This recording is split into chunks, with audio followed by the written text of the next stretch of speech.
Bhuj RTO કચેરીમાં RTO officer ઉતર્યા હડતાલ પર। ટેકનિકલ ઓફિસર્સે પડતર પ્રશ્નોના નિરાકરણની માંગને લઈને વિરોધ પ્રદર્શન કર્યું। આરટીઓ કચેરીઓએ કચેરી પરિસરમાં ઘંટનાદ કરીને સૂત્રોચ્ચાર સાથે વિરોધ કર્યો। માંગણીઓના નિરાકરણ માટે અગાઉ પણ રજૂઆતો કરવામાં આવી હતી।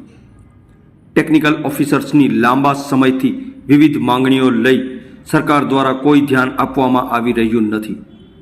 રાજ્ય સરકાર દ્વારા યોગ્ય પ્રતિસાદ ન મળતા આજે વિરોધ પ્રદર્શન કરવામાં આવ્યું।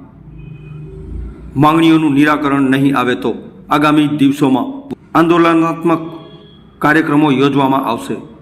વિરોધ પ્રદર્શનને કારણે કચેરીના કામકાજ પર અસર પડી। આરટીઓ ઓફિસર્સની હડતાલ પગલે નાગરિકોને મુશ્કેલીનો સામનો કરવો પડ્યો। पूरी करो हमारी मांगे पूरी करो हम हमारा हक मांगते नहीं किसी से भीख मांगते हम हमारा हक मांगते नहीं किसी से भीख मांगते कर्मचारी एकता जिंदाबाद कर्मचारी एकता जिंदाबाद नहीं चलेगी नहीं चलेगी तानाशाही नहीं चलेगी नहीं चलेगी नहीं चलेगी तानाशाही नहीं चलेगी।